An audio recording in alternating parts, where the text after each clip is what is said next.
Mortgage on Tara. What would I do with a farm?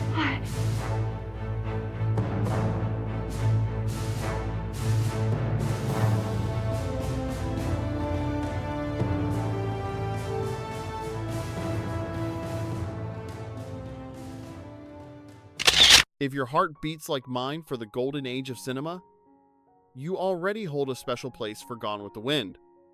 A masterpiece that feels less like a movie and more like a fever dream of breathtaking beauty and shattering heartbreak caught forever on celluloid. It remains a staggering achievement that still leaves us wondering how such magic was ever captured. We often hear that famous parting shot about not giving a damn. But the truth is, decades later, we care more than ever about the souls that brought Tara to life. Today, I'm inviting you to pull up a cozy chair alongside me as we step back into the flickering shadows of this timeless classic, looking deep into the eyes of the legendary performers who made this story immortal. We are going to find the real people behind the costumes. We are exploring the complete cast, tracing their paths from that distant premiere all the way to our perspective in 2026, uncovering stories that range from the deeply heartwarming to the kind that will quietly break your heart in two. You might want to keep a handkerchief nearby for this journey. I am Edward, and this is Screen Legends, where today we begin our journey with the incomparable Vivien Leigh, the woman who became the fiery heart of the South as Scarlett O'Hara, long before she was a Hollywood icon. She was born Vivien Mary Hartley on November 5th, 1913, in the distant, misty hills of Darjeeling, India. The daughter of a British stockbroker, her journey from the foothills of the Himalayas to the red earth of Georgia is nothing short of a fairy tale. Born to an Irish-French mother, she was just a 25-year-old girl in 1939 when she stepped into the shoes of the fierce, calculating, yet achingly vulnerable Scarlett O'Hara. She carried the weight of an entire epic on her slender shoulders, and she did it with a ferocity that defied her youth. Looking back now, it feels as though the stars themselves aligned, because it is clear she was not just playing a character, she was born to inhabit that role. That is not just hyperbole from a fan. The search for Scarlett was a monumental quest where producers put over 1,400 actresses to the test. Yet, the moment Vivien walked onto that set, the search vanished into thin air within 5 short minutes. They knew instantly they had found their lightning in a bottle. That unforgettable performance was eventually honored with the Academy Award for Best Actress, proving to the world that she was a force of nature. This victory propelled her into a level of superstardom that was as dazzlingly bright as it was deeply turbulent, leading her eventually to a second Oscar for her haunting work in A Streetcar Named Desire in 1952. She moved between roles with a grace that masked a growing inner storm. These accolades firmly carved her name into the stone of history, ensuring her place among the most talented and revered screen actresses to ever walk the earth. Yet, underneath that shimmering surface of talent and beauty, Vivien was a soldier in a very quiet, very lonely war against bipolar disorder for most of her adult life. It was a burden she carried while the cameras were rolling and the world was watching. In those days, her condition was barely understood and treated with a tragic lack of care, even as she lived out one of Hollywood's most legendary romances with the great Laurence Olivier. Their love was the stuff of headlines, a true golden age romance that felt larger than life. Even a love that grand eventually succumbed to the heavy, agonizing weight of her illness, and their marriage finally collapsed under the unbearable strain. She had been silently fighting a long battle with tuberculosis when, on the night of July 8th, 1967, Laurence Olivier discovered her lifeless in her London home. It was a quiet end for a woman who had lived such a loud, vibrant life. She had slipped away peacefully into the night, all alone at the tender age of 53, leaving behind a world that was not quite ready to say goodbye. In a final tribute to her brilliance, the lights of London's West End were dimmed, And even now, nearly 60 years later, we still find ourselves looking for a spark that matches hers. She remains a singular star in the Hollywood firmament, while Scarlett O'Hara famously promised that she would have tomorrow. Vivien Leigh earned something much more permanent. She earned immortality. Then there was the man who played Rhett Butler. Born William Clark Gable on February 1st, 1901, in the small town of Cadiz, Ohio. He was the son of a humble farmer and an oil driller, a man who built his legendary presence from the ground up. By 1939, at the age of 38, he stepped onto the screen as the magnetic, ever-one, and undeniably charming Rhett Butler, a man who defined masculinity for a generation. They bestowed upon him the title of the King of Hollywood. And once you see him command the screen in that film, you will not find a single reason to doubt his crown for even a moment. But here is the secret. Gable was actually quite reluctant to take on the role that would define him forever. He was genuinely terrified of the part, admitting to friends that he feared the public would never see him as the perfect embodiment of Rhett Butler. Of course, looking back from where we stand now, those fears seem almost impossible to imagine. The way he delivered that final, iconic line in the film's closing moments transformed it into the most famous sentence ever spoken in the history of cinema. It became a cultural touchstone that still echoes today. Interestingly, those words did not appear in the original book in quite that same way, proving that the man had a rare gift for taking genius and making it even better. Behind the scenes, however, his own life was shadowed by a tragedy that no amount of fame could ever truly heal. His world shattered when his third wife, the radiant Carole Lombard, a woman who shone brighter than almost anyone in the Golden Age, was lost in a horrific plane crash in January 1942 while she was returning from a tour to support the war effort. A broken-hearted Gable soon joined the United States Army Air Forces, choosing to fly dangerous combat missions over the skies of Europe as a way to find some meaning in the wake of his loss. Those closest to him whispered that he was not entirely certain he wanted to make it back to solid ground.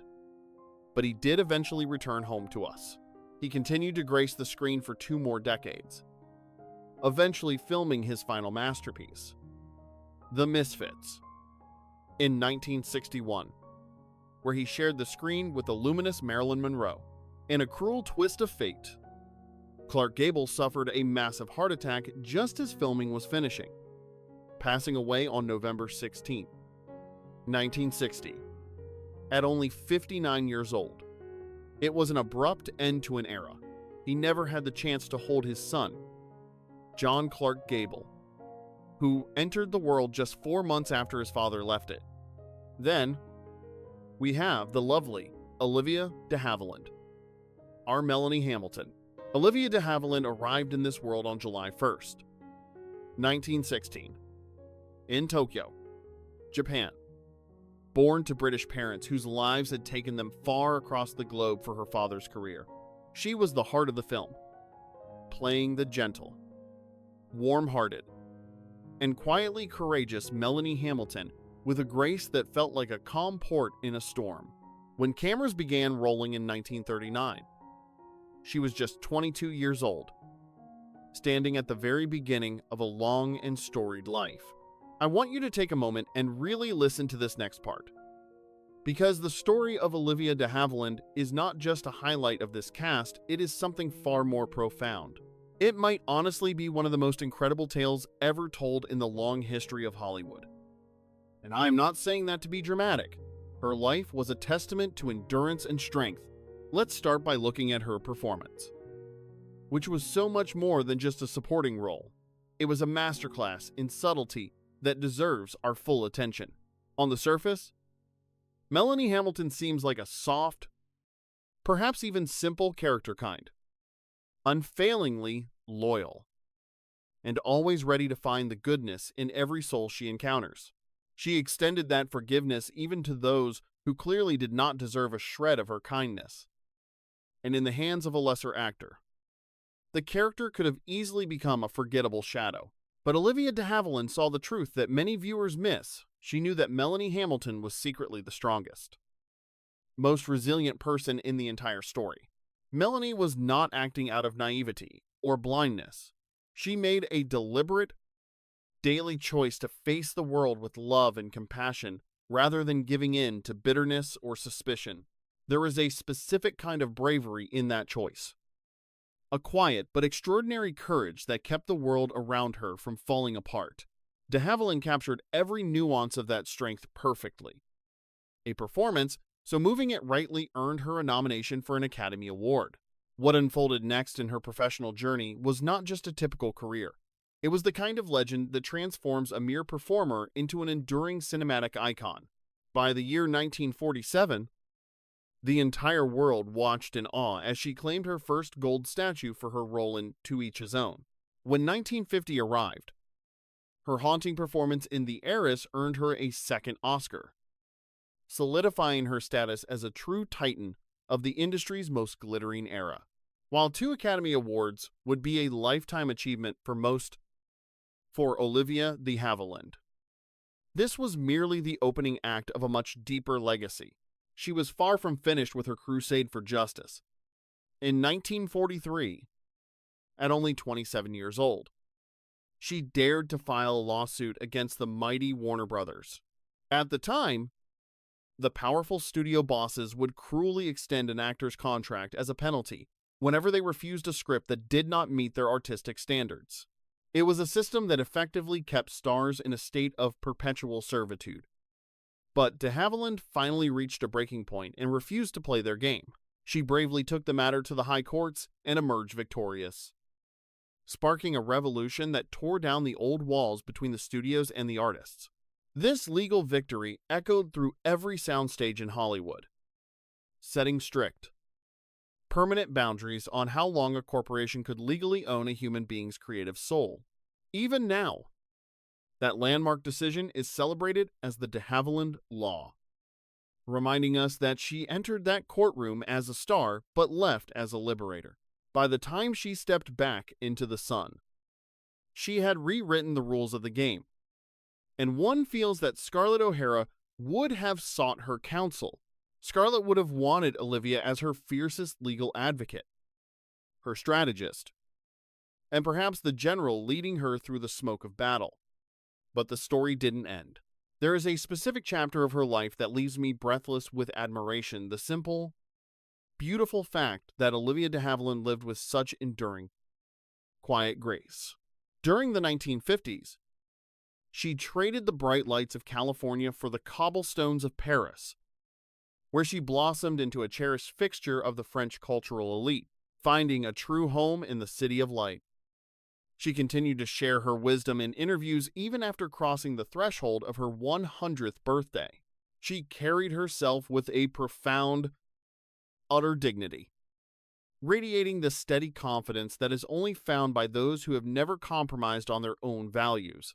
When July 26, 2020 arrived, Olivia took her final breath in her quiet Parisian sanctuary, having reached an age that felt almost mythological. At 104 years old, the final living titan from the sprawling cast of Gone with the Wind finally slipped away into the soft pages of history. A hush fell over the film world as we said our goodbyes to Leslie Howard, known to millions as Ashley Wilkes. Though he was born Leslie Howard Stainer, he entered the world on April 3rd, 1893, in the London suburb of Forest Hill. The son of a Hungarian Jewish immigrant and an English mother, at 46 years old, he stepped into the shoes of the noble yet deeply indecisive Ashley Wilkes, a character that often left movie audiences feeling quite exasperated. That was back in 1939. And though I say it with affection, Ashley's internal struggles still make me want to reach through the screen today. That frustration is a testament to the skill of the man playing him. For Howard was already a respected titan of both the theater and the screen. Years before his journey to Terra, he had shared the screen with Bette Davis in Of Human Bondage and enchanted audiences in the original version of Pygmalion. His work in Pygmalion even earned him an Academy Award nomination, though he supposedly felt a strange lack of excitement about taking on the role of Ashley. He once joked that he was far too elderly and preoccupied for such a role. Yet he was eventually persuaded, a decision for which we remain forever thankful. But then, the dark clouds of global conflict gathered. Leslie Howard pivoted his entire career towards supporting the British cause, creating films that stirred the hearts of countrymen. On the fateful morning of June 1st, 1943, he boarded a passenger plane in Lisbon, Portugal, intending to return to the safety of Bristol, England, high above the cold waters of the Bay of Biscay. His civilian aircraft was hunted down and destroyed by a squadron of German Luftwaffe fighter planes. No one survived the crash. And at just 50 years old, a brilliant light was extinguished. The true motivation behind that attack remains a chilling, unsolved mystery. Decades later, rumors of espionage and secret missions still linger around the memory of this gentle soul who met a truly haunting and unexplained conclusion. Then there is the unforgettable Hattie McDaniel, who brought Mammy to life. Her story began on June 10th, 1895, in the heart of Wichita, Kansas, born to parents who had survived the horrors of slavery. She was 43 years old when she took on the most significant role of her legendary life. When 1939 dawned, she gave a performance that served as the foundation of the film. And we must acknowledge that without her, the movie loses soul. She was the emotional anchor that held the entire production together, possessing a magnetic presence that draws your eyes to her in every single scene. On the leap year date of February 29th, 1940, she shattered a ceiling that many thought unbreakable, becoming the first black performer to win a major honor. As she stood to accept the Academy Award for Best Supporting Actress, the atmosphere in that room changed forever, marking a pivotal moment in American culture. Yet, the victory was tinged with a profound sadness. In an era of deep division, she was barred from sitting at the same table as her fellow cast, forced to sit at a lonely, segregated table far from the spotlight. She still walked to the stage with a poise that commanded the respect of everyone. When you understand the weight of that moment, it truly leaves you breathless. She spent her life fighting through a Hollywood that offered black artists only narrow paths. Because she often took roles as domestic workers, she faced harsh criticism from within her own community, who longed to see more diverse representations of life. Her response was, as sharp as it was honest. She explained that it was better to earn $700 a week portraying a servant than to be one. It was a pragmatic stance that few could truly fault. Sadly, on October 26, 1952, her journey was cut short by a battle with breast cancer. She was only 57. Her final wish was to rest eternally in the Hollywood cemetery, but the prejudice of the time denied her that simple, final request. That rejection remains a dark stain on the history of the town she helped build. Next, we look at the father of Tara, the incomparable Thomas Mitchell. Long before the golden age of Hollywood beckoned him, Thomas Mitchell entered the world on July 11th, 1892, in the industrious city of Elizabeth, New Jersey. When cameras began to roll in 1939, he was 46 years old and pouring his soul into the role of the proud, fiercely passionate, and eventually broken Gerald O'Hara, the man who gave Scarlett her roots. There is a specific chapter of his life from that era that I find so incredible it almost defies modern belief. The year 1939 was a whirlwind for Mitchell, as he appeared not only in The Red Dust of Georgia but also in Stagecoach, Mr. Smith Goes to Washington, and the hauntingly beautiful Hunchback of Notre Dame. He managed to star in 4 of the most significant motion pictures in history within a single calendar year. even securing the Academy Award for Best Supporting Actor for Stagecoach during the same season that Gone with the Wind took the world by storm. It was as if the man were operating on a completely different frequency than every other actor working on the studio lots that year. Mitchell's career was a grand tapestry that managed to touch almost every single facet of American storytelling and performance. He was a master of the stage who wrote his own plays and conquered Broadway. A commanding voice on the radio, a giant of the silver screen, and eventually a pioneer of the early days of television, where he earned an Emmy Award. That particular honor was bestowed upon him in 1952 for his work on the anthology series known as O, Henry's Playhouse. This achievement earned him a seat in the most exclusive club in entertainment, as one of the few performers to ever claim the Triple Crown of acting by winning an Emmy, an Oscar, and a Tony, a legacy so rare it almost transcends description. The final curtain fell for Thomas Mitchell on December 17, 1962, in Beverly Hills, California, after a courageous battle with cancer. He was 70 years old when he passed, leaving behind a body of work that continues to inspire awe, much like the journey of Evelyn Keyes, who was born on November 20th, 1916, in Port Arthur, Texas. She took on the character of Suellen O'Hara, the younger sister who was far less ambitious than Scarlett and often felt the heavy weight of being the one left in the shadows. She was just a 22-year-old woman stepping onto that massive, iconic set when production was in full swing back in 1939. When you look back at her performance, your heart really can't help but ache for poor Suellen. We see her spend the entire narrative pining for the heart of Frank Kennedy, only to have Scarlett ruthlessly swoop in and claim him as her own husband without a single word of regret or a formal apology. If there exists a role in that entire 4-hour epic that is more emotionally draining or thankless, I have yet to find it. But Keyes played those moments of heartbreak with absolute grace. She moved forward to build a professional life that was both steady and sprinkled with glamour long after Tara had burned, eventually reaching the peak of her artistic journey. That defining moment of her career finally arrived in 1941 with her unforgettable performance in the film Here Comes Mr. Jordan.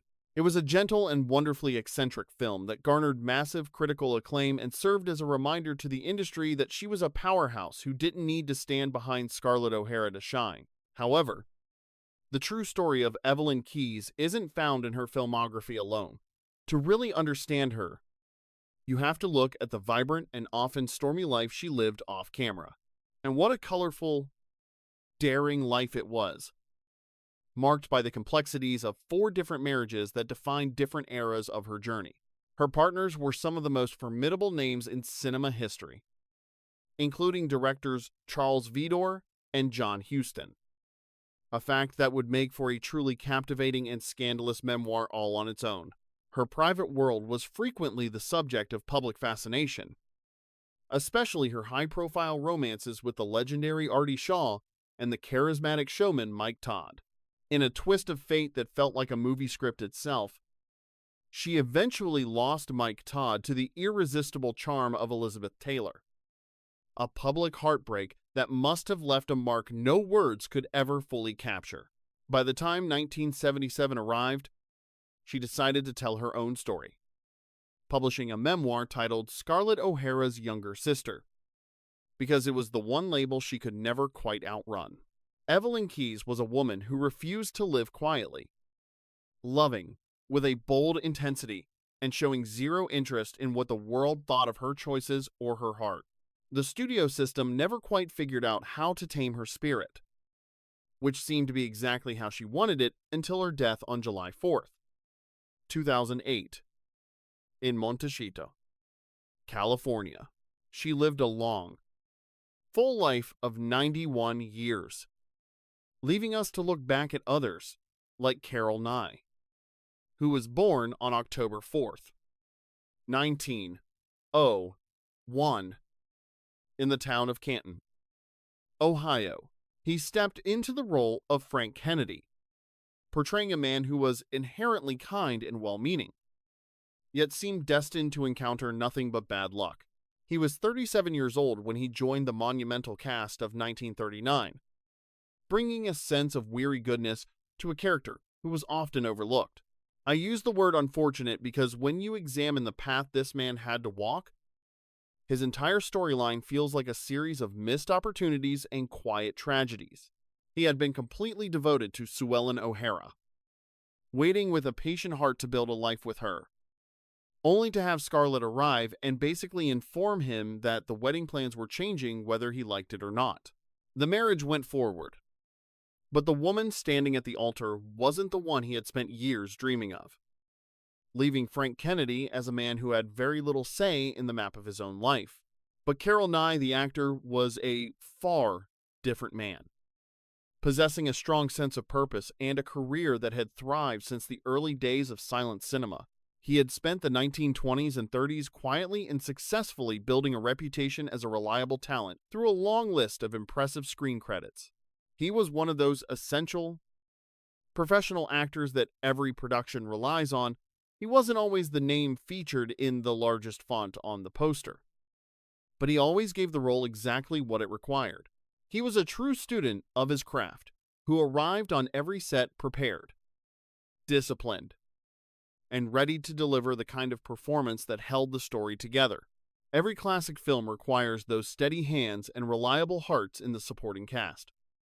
Even if the grandest awards and the loudest applause usually find their way to the leading stars, there is a part of his narrative that I find particularly poignant, despite being in one of the most successful and immortal films ever made. That success didn't quite work in his favor the way one might assume. Surprisingly, being a part of such a cultural phenomenon didn't actually translate into a massive wave of new roles or the kind of career power that we usually associate with a blockbuster. It is a sobering example of the strange and sometimes cruel math of Hollywood, where the rules of success don't always apply to everyone in the same way. A movie can achieve a kind of eternal life in the hearts of the audience, while the people who made it find themselves moving toward entirely different horizons. Nye eventually accepted this reality on his own terms, walking away from the lights of the movie set in the 1940s to find a new calling in the worlds of journalism and public relations. He spent his later years building a second career that was both respected and personally fulfilling, proving he was the master of his own final act before he finally left the stage. It was a quiet spring afternoon in 1974 when Los Angeles said its final farewell to the man we knew as the steadfast Dr. Meade, born way back in 1866. Harry arrived in New York City as a child of the 19th century and the production's undisputed elder statesman. By the time cameras rolled in 1939, he played the compassionate Dr. Meade at 73, bringing a lifetime of incredible wisdom and grace. Just take a moment to imagine that timeline, because Harry was born into the very soul and deep heritage of the American theater family. His ancestors were performing on stages well before the actual Civil War began, lending his presence in this epic a truly haunting, poetic authenticity. There is a lovely rhythm to his career, spanning dozens of beloved classics throughout the legendary and golden years of old Hollywood cinema. You might remember him from You Can't Take It With You or The Tragic Hunchback of Notre Dame, portraying characters with a timeless, gentle strength. Every story from the set paints him as a cherished mentor, the kind of veteran professional who made every young actor better just by being. Harry's long journey finally came to a gentle close on August 9, 1949, in the sprawling heart of Los Angeles, California. At 83 years old, a titan left us. And that brings our look at the legendary cast of Gone with the Wind to 2026. What incredible lives these people led. And every time I revisit their histories, I am struck by the sheer weight of their collective legacy. The cast was just as complex and courageous as the characters they immortalized on the silver screen. They faced heartbreaks as deep as any script, leaving us far too early. Icons like Vivien at 53 and the King of Hollywood, Clark, at 59. While Leslie left us at 50, our dear Olivia de Havilland defied time itself, reaching her 104th year in a Parisian sanctuary. She moved through her final years with unmatched elegance, being completely magnificent about the whole wonderful journey she took. I would truly love to know which of these souls touched your heart today, and which character remains your favorite after all these years. Please share your memories in the comments below, as I truly cherish reading every single story and thoughtful word you choose to share.